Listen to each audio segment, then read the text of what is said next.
Welcome to my new mini vlog. तो friends आ गए हैं एक्टिवा में पेट्रोल फुल करा के। तो चलिए फ्रेंड्स चलते हैं ऑफ रोडिंग करने एक्टिवा में, वो भी हैवी ड्राइवर के साथ। आप देख सकते हैं ऑफ रोडिंग ऐसे हमने कर लिया स्टार्ट।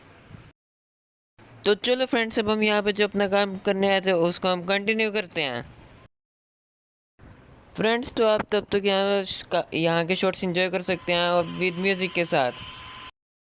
तो चलिए फ्रेंड आज का मिनी ब्लॉग यहीं पे खत्म होता है। देखने के लिए आपका बहुत बहुत धन्यवाद।